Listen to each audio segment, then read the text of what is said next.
We're excited to present today's topic on site calibrations and local site settings in TBC. Thank you for joining us. Hopefully this will be a productive and informative next hour for you. All right, I am Joe Blecka. I'm the product manager for Trimble Business Center. I'm here in Westminster, Colorado, and there is my email address.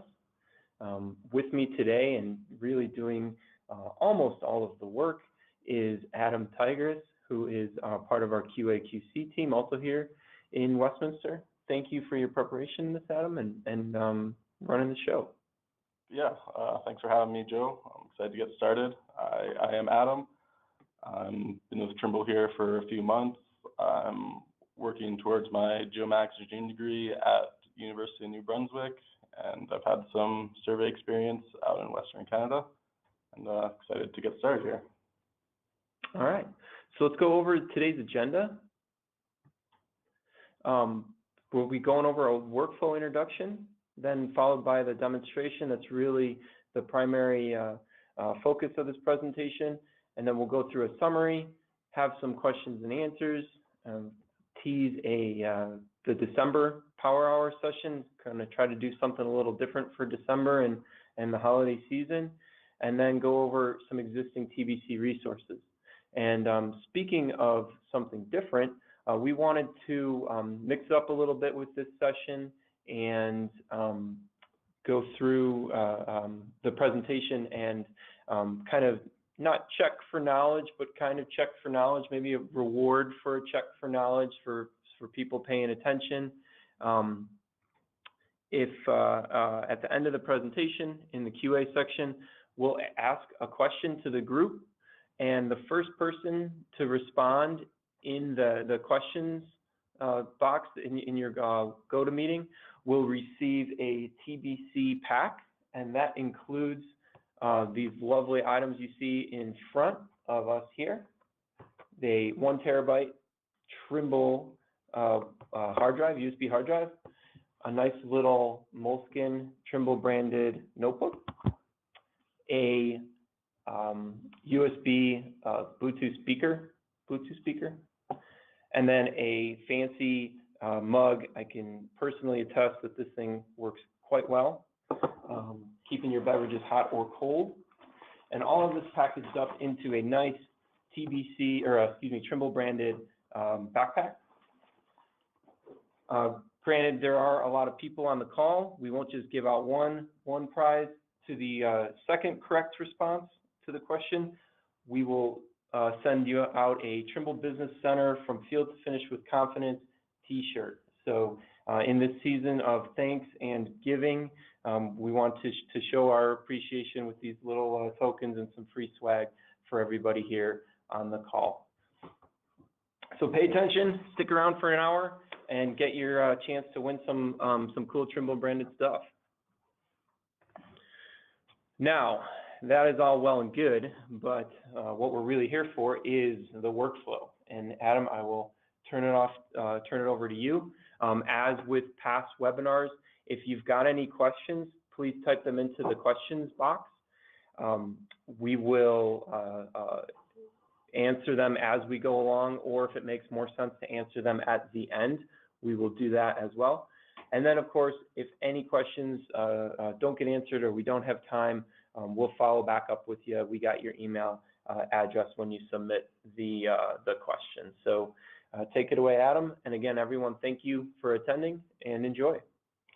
All right, thanks a lot, Joe, for that. We'll get started here. I have a brief introduction. Obviously, this Power Hour, we're going to talk about what is site calibration and local site settings. Why are these important? When would you use them? And when you should be using them? Just as a quick summary, they're both tools to transform coordinates. They do this in different ways for different functions, though.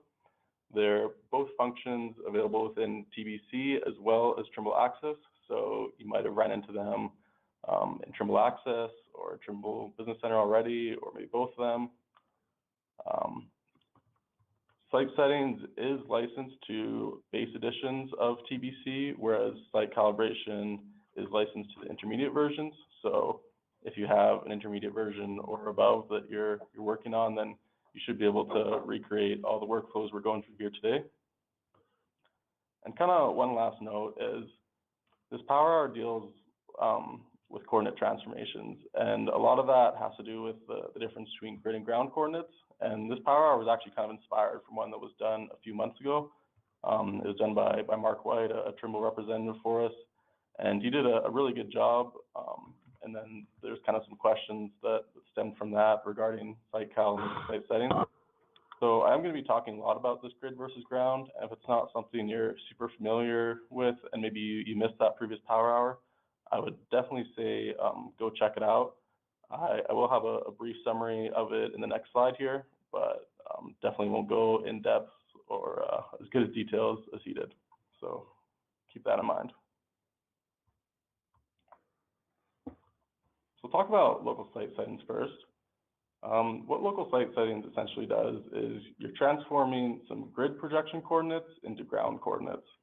And it does this by applying a scale factor chosen by the user based on the project location and height.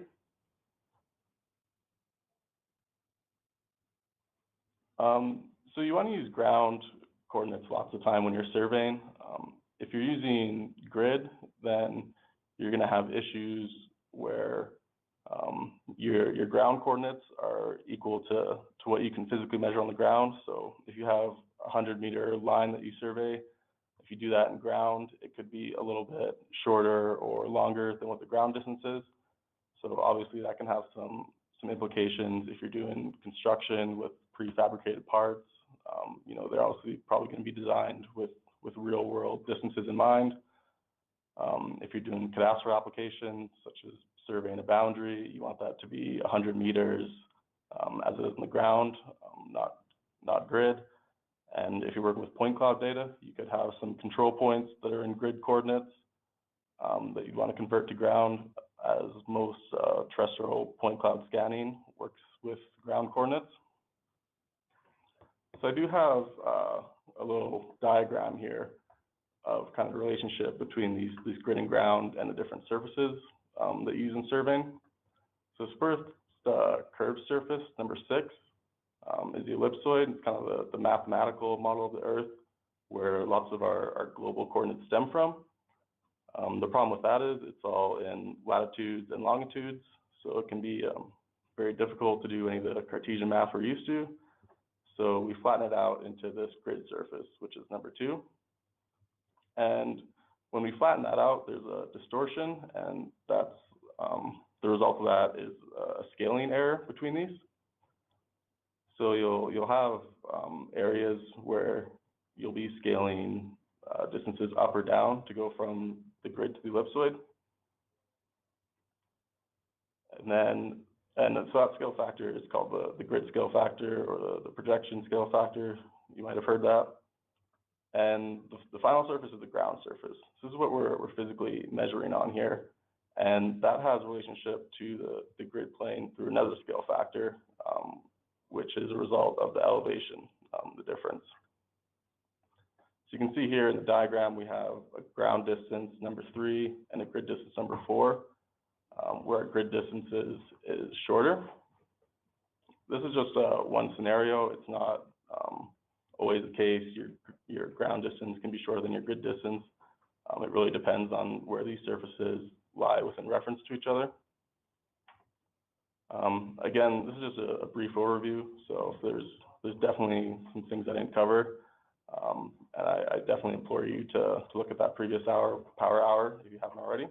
Yeah, that was back in July, grid and ground, working with grid and ground in TBC. That recording is available on the Geospatial Power Hour website. So kind of the final goal with our local site settings is to create a scale factor within our project that, when applied, will make our grid distance equal to our ground distance, as shown in this diagram here, distances 4 and 3.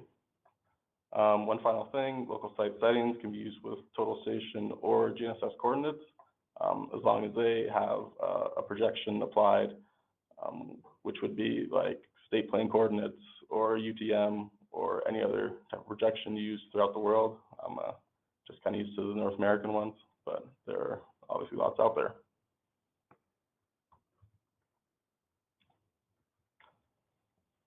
So site calibration is a mathematical transformation of GNSS points. You're going to create a relationship between these ellipsoidal coordinates, which are lat and longs coming from GNSS, and some X and Y, or grid coordinates, as TBC calls it. I said X and Y here just to kind of differentiate from grid a bit, even though I'm probably going to say grid during the PowerPoint presentation. Because just kind of going back to our previous discussion, you might differentiate between grid and ground, but in this case, when Trimble Business Center sees grid, that we'll see those could be in ground coordinates too. So as long as they're basically coordinates that are in a northern easting X, Y, or grid and ground form, then you can create that relationship. That relationship is done by setting up your GNSS and doing RTK surveying in the field. You would take observations to coordinates that you might have coordinates for at the time, or you might get them later. But the main thing is you don't have the proper coordinate system in place, or you don't have all the information to completely tie into that coordinate system. So we're going to take our observed coordinates from the field and pair those with those XY known coordinates to create our site calibration.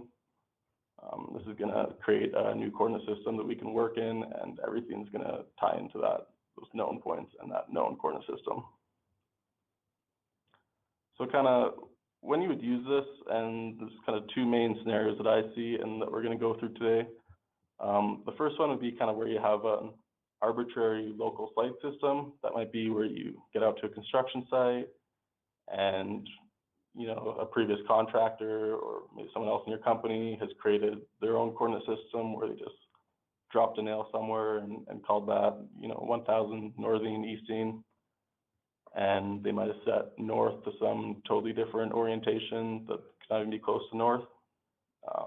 So that'd be a case where you would come in and you just start taking the observations there, and you'd have to use those known coordinate systems, those known control points to create a new coordinate system or recreate the previous one. There's also a case used where you're set up your base with just a local here position. Might not be that good of quality. You could be floating around a couple meters, but you are working in some sort of projection, for example, again, state plane or UTM. And then maybe you have a few control points that are in that same coordinate system that you can tie into. You're probably not going to tie into them perfectly because, again, your base doesn't have a perfect location. But you can use those known control points and your approximate base coordinate to do a site calibration that way. And site calibration is a 3D transformation, so you'll see it as we go through the demo, but we can do just horizontally, just vertically, or a combination thereof. So we'll move into the demonstration now. I will be using TBC version 4.0, which is our latest release, and I'll be using the advanced edition. As I said earlier, local site settings, licensed to base versions, and site calibration to intermediate versions. I don't think I'll be using anything here that'll be kind of exclusive to the advanced edition, but we'll try and let you know if we do.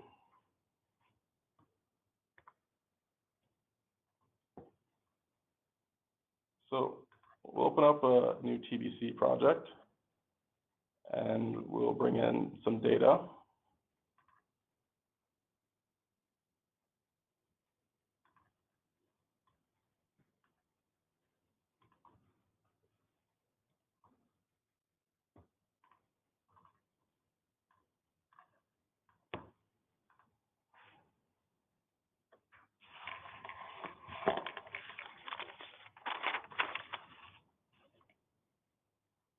This is a fairly simple and standard job here. We have a base point at 400, and we just went out and we tagged in about half a dozen points. This job is in, it's in a state plane coordinate system, so we have a projection. This is a Utah Central, as you can see, the project settings and the coordinate system. Hey, Adam, how did you get to project setting? Just up here in the top left, we have our project settings button, and then we're down and looking at the coordinate systems. Thank you.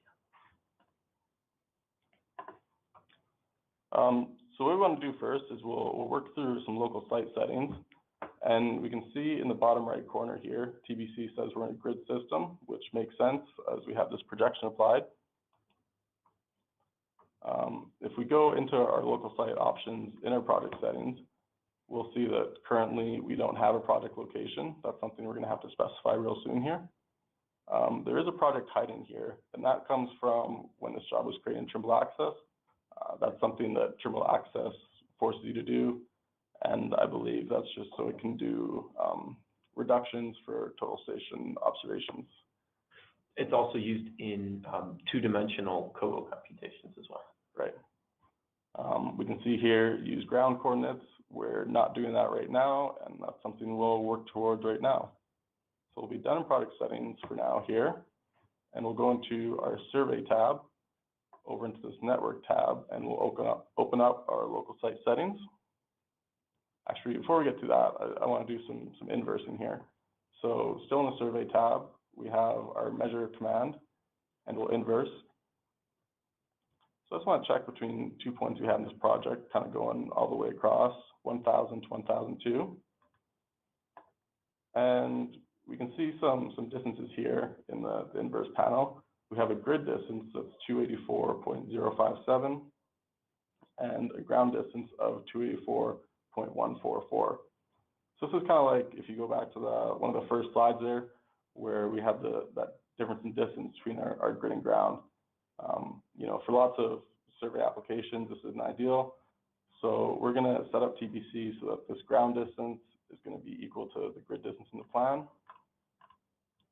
I'll close that, and I'll actually just do one more thing. I'll just draw a line in here, and we'll give it a bearing of north and a distance of 100. Close that command. We'll open up our inverse again, and we'll just confirm here. We have a grid distance of 100, which is what we drew, and we actually don't have a ground distance. So the reason that doesn't show up right now is because if we look at this line, look at the properties, and we'll see it doesn't have elevation. TBC won't be able to calculate ground distance if an object doesn't have an elevation, and that's due to that scale factor I was talking about earlier. It needs that relationship between the ellipsoid and the ground surface. It needs some elevation or height. So a lot of elevation there. I just picked our base 400 just to kind of keep it the same area. And now if we go back into our inverse, now we have our grid distance of 100 again and a ground distance of 100.03. So this kind of brings back to the scenario I was talking about earlier, where if you laid this out for some sort of construction purposes and you did it in grid, then everything looks like it's a nice 100 meters. But if you went out in the field, you'd actually be 3 centimeters too long. So, you know, that's something you probably want to avoid. It's not huge in this case, but it can definitely get to be a lot bigger differences in bigger jobs. And if you have more elevation differences, we'll talk about that later, that can really affect it. So we'll jump back into our local site settings here, again, under the survey tab. And we have 3 main components of the local site settings. We have the project location, ground coordinates, and coordinate display. Under this project location, there's a drop down here for grid, local, and global. So this is if you're manually inputting coordinates, if you're taking a project location from another source, like maybe a plan set that they want you to use, then you can type it in a multitude of ways. For this project, we're just going to be selecting a point from a project, and you want to pick something that's fairly fairly central to your project and with a fairly average elevation. So we could just pick 0.400 and use that for our easting, northing, and elevation. One thing you might want to do, though, if you have a fairly large project, is you might want to create an average point. You can do that under the COGO section. This command here, create average. And you can select all your points within the project. So select all of them. You can select add. It has all your data selected here, but this command is smart enough to know that you just want points. So right now, this is taking every single point in your project. We'll give it a point ID of 998. And we can compute that. And we see we now have this point created in the center of our project, and it's going to have an average height of all those points. Alternatively, if you have a project where it might be kind of skewed to having a whole bunch of points on one side and not the other, then you can just choose the points to add. We'll clear our selection. So you might just kind of want to do like a 4 corners thing. So I'll select point 1002. I'm holding down the control key to select multiple points. We'll go 1003, 101, and 102. So we can add those. And you see we get a different average point there, different elevation.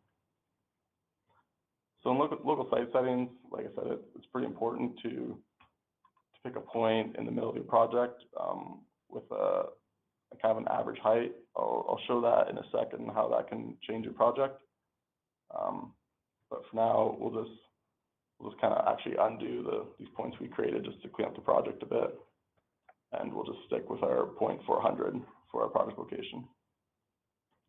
You can go back into your drop down here, and you can toggle between local and global. It's not going to affect a whole lot. It's just kind of a display at this point. Again, those are just for if you're typing something in. So we'll move on to our next section here, which is the ground coordinates. Basically, the reason you use this command. So we do want to use ground coordinates. And from there, we get kind of 2 options. We have an editable text box we can use here. So this would be like if you're working on a project where it gives you a ground scale factor, then you can manually type it in if that's something you already know. I think most cases, and what we're going to do here is we're going to let TBC compute the ground scale factor from the project location. So you can see as soon as I click that, this grayed out so you can't change it anymore, and it automatically computed the scale factor for us. You'll note in the text here it says it's computing the ground scale factor from the project location. So again, that's just the information we entered up here. So you really want to make sure that's right and makes sense.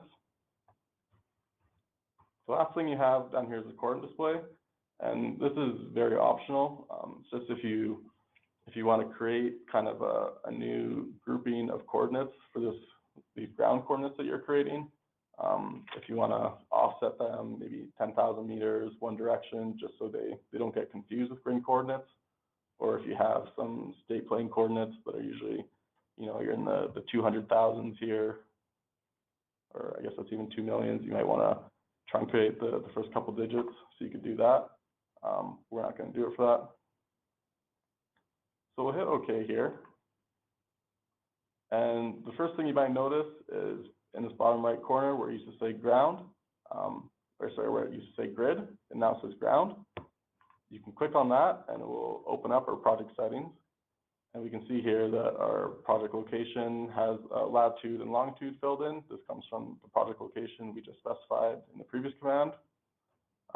And we are using ground coordinates now, and there's a scale factor in there. We didn't have any false easting or northing, so let's just set it 0. So now we'll inverse, kind of check those same points we did before, between 1000 and 1002. And we can see our grid distance, 284.144, and that matches our ground distance, 284.144. I'll check my line here. And you can see the grid distance is still 100, but now that equals the ground distance of 100. So what that kind of says here is that any line work you create in the project, that will be scaled along with all your points when you do a local site settings. I kind of said earlier, mentioned a couple times, that the project location and the elevation are very important. Let's do a quick demo here if maybe you entered the wrong elevation and we had 1432 in here. We'll just get rid of the 1 and we'll call it to 432,587. We'll refresh our ground coordinates and we'll get it to compute a new scale factor. Got a really good memory. It was something like 1.0003, and now we're at 1.0015. So we'll use this local site settings, and we'll do those inverses again, and we'll see how that changed. So now our 100-meter line, still 100 meters in grid, but it's equal to 100.016. So we are closer than we were before with having absolutely no site calibration, or sorry, site settings. They do sound kind of similar. But you can see how it can make a pretty big effect. You might have jobs where you just have a very large elevation change. You know, it could be a large area, it could be dealing with hundreds of feet, and you might need to kind of break it up into sections to do local site settings if you want to work in ground. It kind of really depends on what your tolerance is, though. There's really no hard set rules that we could give you, but it's something you should definitely pay attention to. So we'll just go back and we'll put our site settings to what they were before. As I said, 1.003. And one final thing I want to do is we have some control points for this job. We have them in a CSV. I go to that, it's just 3 points, and they're organized northern, eastern elevation code. So we'll drag these into TBC. One thing to note is that I know these are grid coordinates. The metadata for this file obviously isn't very good, but that's something that kind of a user needs to be aware. And we're still in ground. So when we import these coordinates, we can look at the properties of them, and we compare them to what we just imported. You can see our northern here, 2202.918.059 is the same in here, 220.2918.059. So TBC has no way to recognize that these are grid coordinates, and when it imports into a ground system, it's not going to try and transform them or anything. So you have to be careful importing any points into your job after you've done something like a local site settings, because that's not going to transfer over. It also shows the benefit of working with the actual raw data from the field. You are able to transform that job file that Adam has done. And those coordinates, they're not just coordinates, they're the actual observations. And as the observations change based on the coordinate system settings, be able to be transformed. Yeah, exactly, Joe. So I just did some undo on our project here so that we're back in a grid system. I'll import our CSV again. And we're using point northern eastern elevation code. We will import. Now for local site settings, use our same 0.400 for northern eastern and elevation. Ground coordinates, compute. Okay. And now if we look at our point number 1, we'll see that we do in fact have a difference. So now the coordinates that we imported and we did the site or the site settings after importing, we now have grid coordinates. There's a difference here. We were at 059 before, now we're 057, 693 to 689. So not a huge difference, but again, bigger projects, spanning more elevation, that can be a lot more of a factor.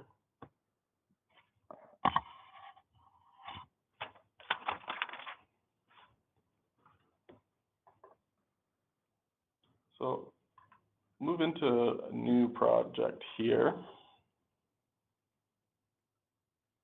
Actually, sorry, I'll stay in the same project.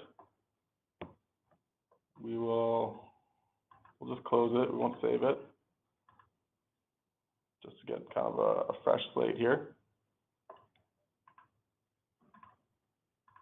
We'll import our same job. And we'll also import those control coordinates that I was using earlier.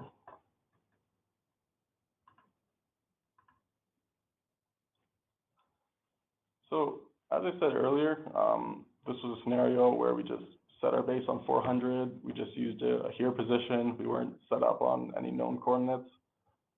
But we did have three known control points in the area that we tied into. We have number 8, which we observed as 108. Number 1 down here that we observed as 101. And number 2, which we observed as 102. We can do a quick inverse between these 2 points. And we can see that we have about a 1.6 meter difference between these. So, and that kind of tells me that our base is out by 1.5 meters with that here position, which probably isn't too bad with an instantaneous position. But we want to use our site calibration to fit all these known points to our observations.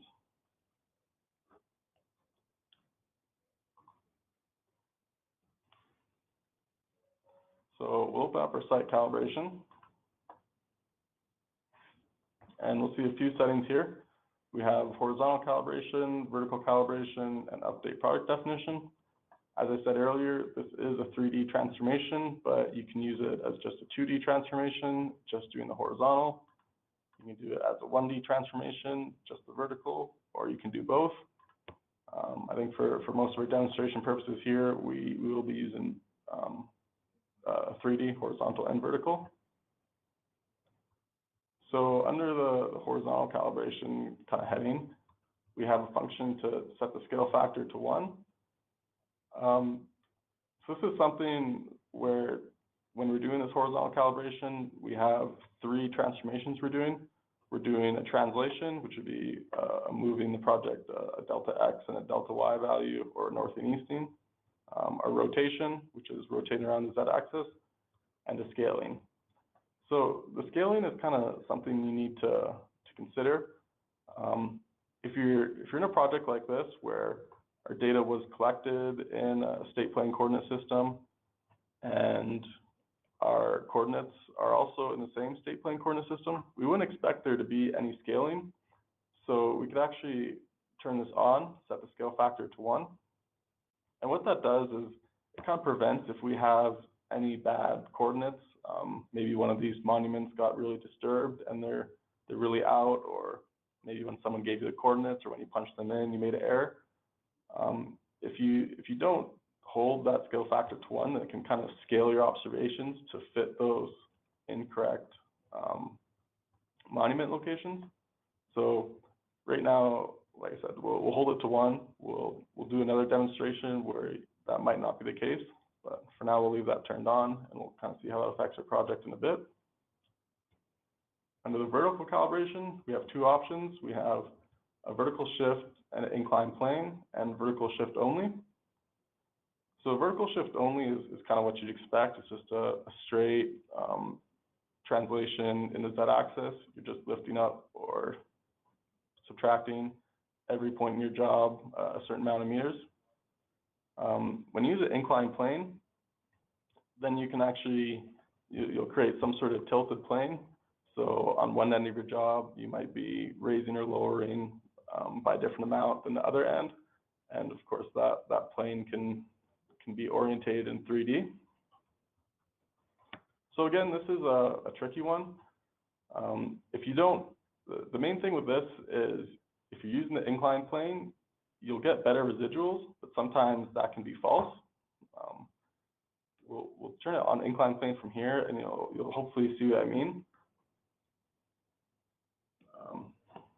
But essentially, it's the same thing as I said with the scale factor, where if you don't have enough points, and if they're not control points, that is, and if they're not good enough quality, if you don't know the source of them, if maybe you haven't done it yourself and you just got them somewhere else, you never know how accurate they could be, then this inclined plane will just kind of fit your survey to those points that could be wrong.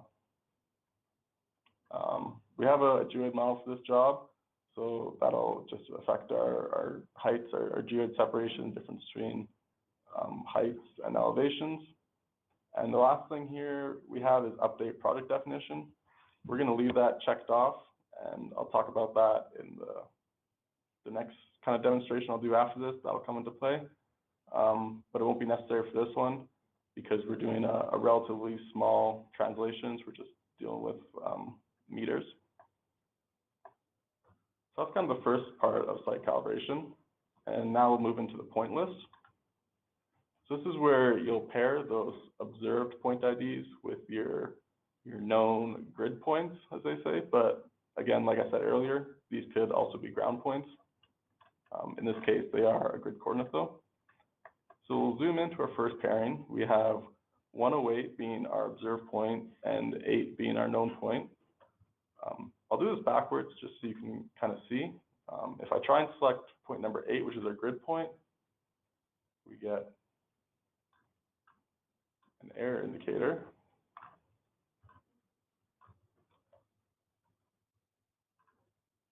It says point with gold coordinates required. So I just want to show that real quick, that you don't have to be super worried about making sure you pick the right one, because TBC will give you some warnings and let you know. So you can physically pick these points from the plan view, as we're doing here. You could also just type them in. We do have 3 points in this project, but I just want to just use one just for now. So let's do a quick compute, and we get some results here right away. We see our horizontal scale factor is 1, which is because we held it to 1 in the calibration settings. And you'll notice we don't have much else. We don't have a horizontal rotation. There's no slope of our plane. We do have a vertical shift, and we have no residuals. That's because with just 1 point, all we're doing is a translation. There's nothing for TBC to compare it to. So we can actually apply this, and it will kind of shift our product over. If we look at another point here, we can zoom way in. We can open up our inverse again. And you can see they even brought us to under a centimeter now between our known point and our grid point, which is pretty good, especially for GNSS observations, but that's not really a true site calibration we did. All we did was just a quick little translation.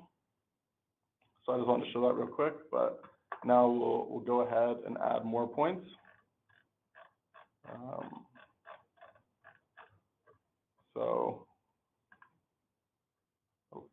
Got to select in here, select 101, and then 1. And our GNSS point is 102. I'll just enter these in, and 2. So now if we compute this, our old calibration will be deleted. That's what we want. It's not very good. We want to do a new one with these extra points. A horizontal scale factor, is still set to 1, as we specified in the settings. Now you see we have a rotation value here that was able to compute because we have 3 points. Our maximum slope of our plane, we're at 0 because we did a vertical shift only.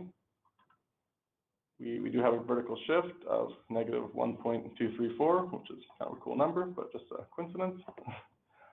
And then down here, we actually have some horizontal and vertical residuals. There's a note here that you can take note of too, that these residuals are your calculated coordinates minus your control coordinates. So we're not taking our initial observations minus control. These are the new computed ones. As you scroll down, you'll see a kind of a diagram for each one of your points, how far out on the vertical and the horizontal they are, in which direction. So this project, those are very small residuals. Must have had a good surveyor in the field that day. We'll go into our calibration settings and change a few things and see how they change. So we'll let TBC scale our observations. So we'll uncheck that and set the scale factor to 1. And we'll also use the vertical shift with the inclined plane. We'll compute again. And now we can see our horizontal scale factor. We're a little bit under 1. But that hasn't changed our residuals too much. As you can tell, they made them a little bit better. But since this job was all pretty good and everything fit pretty well in the first place, it didn't make a huge difference. But the major thing you'll notice here is that there are no vertical residuals.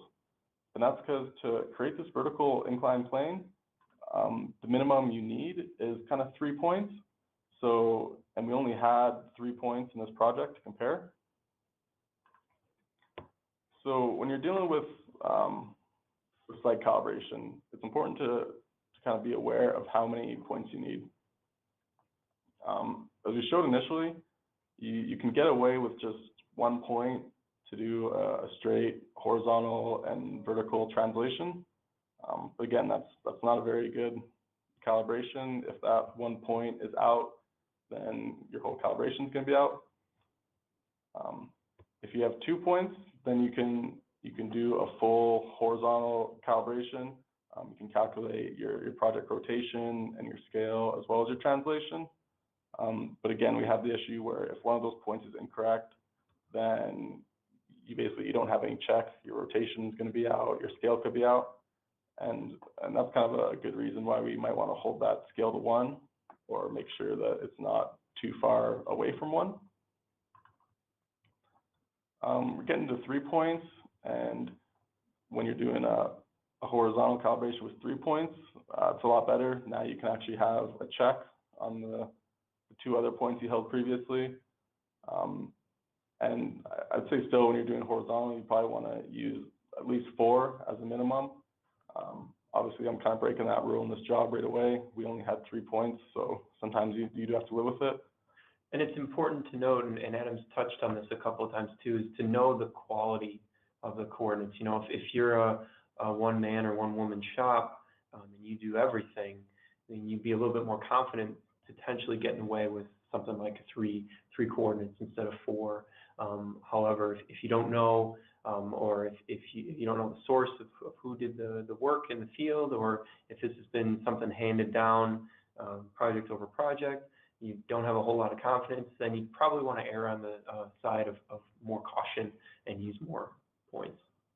Yeah, it's definitely never going to hurt to have as many points as you can.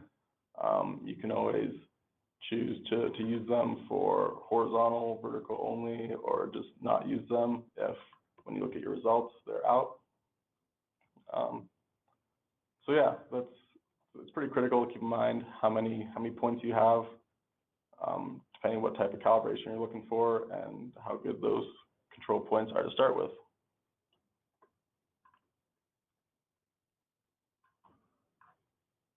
So we'll do another quick calibration here. And this is actually coming from the tutorial data. So if you don't know or you haven't used TBC a lot and maybe you haven't gone through tutorials, I could recommend it. You can definitely learn some things in there. I just accessed that from the start page here. Under Learning Aids, we have tutorials. I'll bring you to this web page. You can download all of them, or for this case, we're just using the calibrating site. There's a tutorial in there with a PDF that will kind of go through it, as well as some data. So we'll just be using the data, and we'll kind of go through a slightly different workflow than they do. So if you check it out, you won't be doing the exact same thing I'm doing. It will be a little different. So we have 2 jobs in there. We have a 2tank.jxl and a 2tank.rtk.jxl. We'll open just this 2tank first. And we'll see in TBC, this dialog comes up for the product definition. It says it's a scale-only project, and we can modify the scale factor. We don't want to do that. What this tells us is this was a total station project. They did scale only, and they set the scale to 1. So that basically means that There's no scaling involved, and any distances they measured will be equal to grid distances, which will be equal to ground distances. So we'll hit OK, leaving that as 1. It's usually good to look at the warnings and errors. There are a lot of warnings here, and that's just because I deleted the scan information and the photogrammetry information from this job. We won't be using it right now. You probably won't have the same problem if you download it from the website. You'll see TBC says we're in a grid system here, even though we're actually in a system where grid equals ground, and that's because it's that scale-only job with a scale factor of 1 that I mentioned earlier.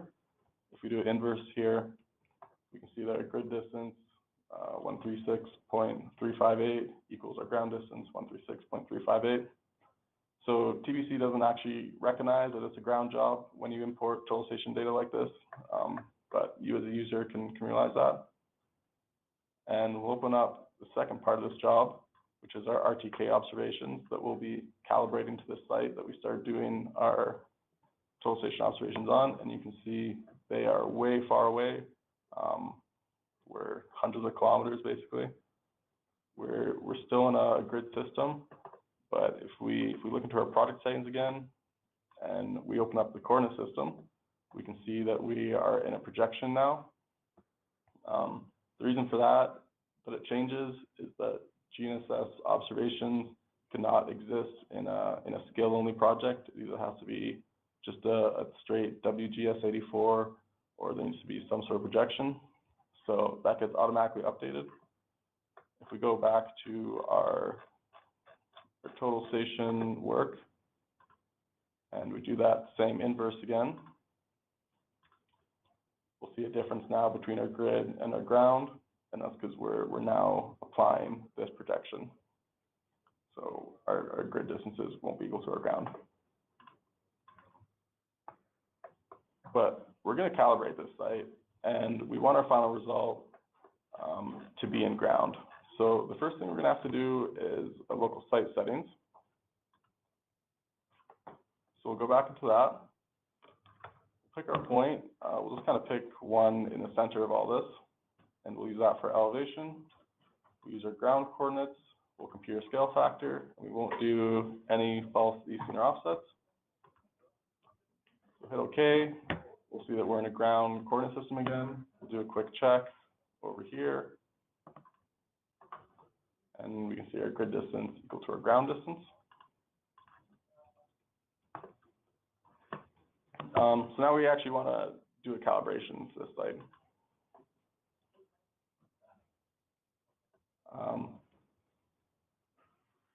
We'll set the scale factor to 1 here again, even though it'll cause some problems, but I'll just show you what those are.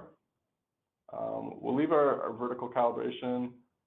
We'll just do a vertical shift. We don't want to worry about having not enough points and having a tilted plane. So we'll select some points here. I'll just go through this really quick. We have our 101 points with a suffix of _GPS. Will be equal to just 101 for our grid point and kind of our other job location there. So we have 99 GPS and 99, 116, 116. Let's go through this really quick. If we go back to our other job here, then we can see the same points: 99, 101, 103, 115, etc. So we'll compute this, and we get a warning that our calibration results are exceedingly big. We'll hit OK, and it'll bring them up. And we can see we have these maximum horizontal residuals of 0.119. And the reason for that is because we forced TBC to hold the scale factor of 1. So we'll go back, and we'll uncheck that, and we'll compute it again. And now you can see we're down to 2 centimeters. So the reasons we don't want to hold the horizontal scale factor now is because, remember, this was done in a grid job, that state plane coordinate system, whereas this was done in essentially a ground job with a scale factor of 1. So this is a case where we actually do want to scale these observations to fit our site over here.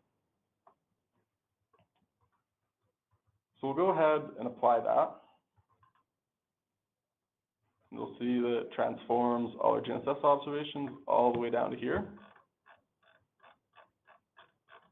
And now, since we had we converted all our GNSS observations to ground, and we brought them to this ground job, it would make sense that everything should be, grid and ground should be equal. If you notice here in the bottom right, we're now in this calibrated job. So if I do a quick inverse, we'll see that they are actually not equal. Our grid distance is 0.548, and our ground distance is 0.358. So we're still out by a centimeter there.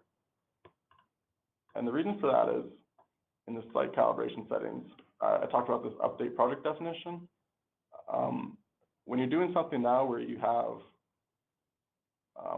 where your GNSS observations might be very far away from the total station, or the coordinate system you're transforming it to. In this case, if we go into our project settings and look at our site calibration, we can see our project origin is still in the 400,000s. So it's significantly far away from where we are. So this is the case where you want to update the project definition. You have 2 points here. You have just creating a new project definition from the first point pair or the mean. As you go with the mean, it doesn't seem like there's any wrong reason to. Usually your site calibration points should surround your site pretty good. So I'll compute that again. Again, I'll delete the old. And you can see it gives us the same residuals. It's not changing anything like that. It's just changing that project location. So now we apply that, and we'll do one final inverse here using the same points. And now we can see finally our grid distance is 136.358, and our ground is 136.358. So we matched our GNSS observations to our total station ground observations.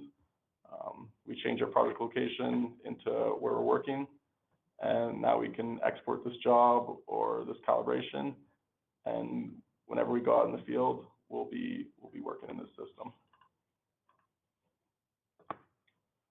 So that's pretty much all I have for demonstration here. We'll jump back into our slideshow. And I just have a quick summary of everything we did.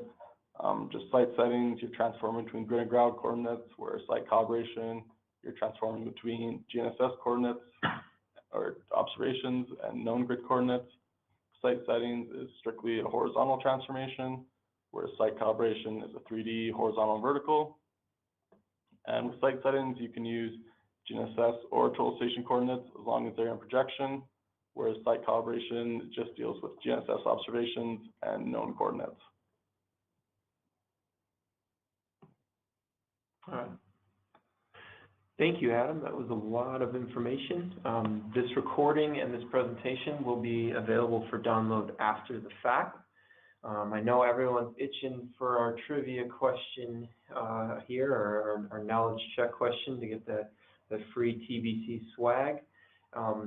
I will ask the question now, and then there's been two primary questions being answered or asked throughout the presentation. So we'll address that. We're running a little short on time, but I've been answering as many as I can here throughout the session. If you don't get to your question, or if you'd like to follow up again, please let me know, and we'll reach out to you if we haven't addressed your question. So for our TBC pack, first person gets it, who gets the answer right. The second person will get that awesome TBC t-shirt.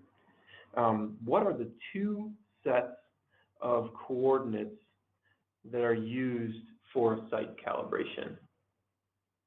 So two sets, we're going from blank to blank. I'll let everybody respond now, and instant response, great job. Think about that if you will, and I'll talk about the two questions, those two primary questions that we've gotten. So something that has come up is, why wouldn't you scale your ground coordinates around a 0, 0 coordinate base. This, I guess, is a standard procedure for some projects, for some DOTs, for some MOTs, and the answer to that is you can. However, the further away your project location is from your actual site, the more distortion and inaccuracies you'll be introducing. Adam kind of showed that when he purposely fat-fingered in the project height, and we saw it was a couple of, what was it, a couple millimeters available for the 100-meter line? Yeah, I think that was a centimeter or something. Centimeters, so it does make a difference. Depending on what you're doing, it could make a huge difference. And TBC would support the requirement, if it is a requirement, to use a 0, project location. You would just type in 0, for your project location. And you can compute your scale factor that way. However, we always do recommend, if you're starting up a project, and especially, and this is a follow-up to a question that Kevin had, on long linear projects, like a roadway, towards the edge of your project, the further and further you get away from your project location, the potential for more and more distortion and tilt errors in the local site transformation. So would always recommend picking a centrally located project location for those reasons. And then a question coming in from Vivek. This was a great question. Thank you, sir. Can I use a total station in a job file with a calibrated coordinate system? So absolutely, you can mix GNSS and total station data. To do this, you would kind of do a combination of what Adam has shown. You would import your GNSS data. You would compute your local site based off of that GNSS data in your project location. Then you would import your total station data and complete your site cal from there. So that step of using the local sites first, that would bring your ground plane up to your grid plane. Excuse me, I knew I was going to reverse that. That would bring your grid plane up to your ground plane. Could be the other way. That, the other way. Yeah, but the actual, the theoretical motion of what is adjusting based on that diagram Adam showed earlier, that ground plane is, or the grid plane is going to be adjusted either up or down depending on your location to ground. And then grid would then equal ground more or less. You'd bring in your scale factor only project, probably a scale factor of 1 for ground coordinates with total station, and then do your site cal from there. All right, so keep the questions coming. The correct response to our question, which was what are the 2 sets of coordinates used for a site calibration, is a combination of either GNSS, WGS84, to local grid coordinates. And the first person that had that was Robert Moores. Thank you, sir. We'll be in contact. The second person who had that was Ken Schramm. So thank you, gentlemen. We'll be in contact to get some shipping information from you and send you those packs and your TBC and Trimble swag. Let's go on here real quick. I want to show, yeah, go ahead. The next Power Hour, we're going to do something, hopefully it'll be a little bit fun, a little bit entertaining. I'm going to title this the TBC Team Live. So our guest host, I'll be the kind of the moderator, for better or for worse, will be a collection of TBC team members from engineering and marketing. So the way we want to structure this is for you to be able to kind of run the show and submitting your TBC questions ranging from highly technical to subjective via this Google form link. And I'll post this on all of our favorite channels, our Facebook, our TBC community page. But we really want to get your questions. What do you want to talk about? And then based on the questions that come in, we'll bring in the appropriate members from the TBC team to answer them and get to know the team a little bit. So questions ranging from, how do I launch UAS Master from TBC, to getting a little insight on, what does a developer say his hardest or her hardest challenge has been developing new features as we've aggressively expanded the product. Questions of, hey, where did Boris go? I missed that Midwestern accent of his. He'll be around. I think he'll be a large featured presenter here in this. So we'll bring all this together, kind of keep it loose, try to do the video thing again, so you can see our ugly mugs, and really get to know us a little bit more, and then also show you the resources that are available to you. We are a group of very dedicated men and women here to build this product. There's a lot that goes into TBC. There's a lot of resources and learning educational tools available to you. So we're trying to get that out there. We wholeheartedly believe in this product, where we're going, where we've been, and having a little fun here before the holidays. So some of those resources right now available to you, and I pitch this after every one of these sessions, is the TBC Trimble community page or the TBC Facebook page. That community page is really valuable because that's kind of a web forum for questions, for direct access to our developers and our marketing team. We do maintain a very active YouTube video page under the TBC survey channel name. And then these power hours, if you haven't viewed this page yet, I'd really encourage you to go there because they're all available for download for you to view. We've been adding the presentation slides here lately, and these are all free resources for you to use. Kind of piggyback on what we've talked about here today, that July 2017 Power Hour with Mark White was very well attended, very well received, and is kind of a great intro to what Adam just talked about here today. And one more slide. If you like what you see and you don't have TBC or you want to learn more, visit our new website. A quick short link is trimble.com/TBC. You can download version 4.00. You can find your Trimble distribution partner to request a free 30-day demo license. And then within the software, really encourage you to use those tutorials. We posted them on the website now for easy access. Check out our YouTube videos or ask the question on the community. We've been a little bit rusty getting our tips of the weeks out, but again, we're really trying to make this product much more accessible to our users. So with that, I think that's all. I want to give a special thanks to Adam and Brian on our QA/QC team. Thank you, Brian. You've been very helpful in developing this. Adam did all the work here. All of the credit goes to him for this. Thank you, sir. And then a special thanks as well to our Marcom team, Mr. Michael Dix here sitting with us. Thank you for putting this all together. So we've got all your responses. Congratulations to our two winners, and we'll be in touch. So until next time, see you in a couple weeks, and enjoy using TBC. Thanks, everyone.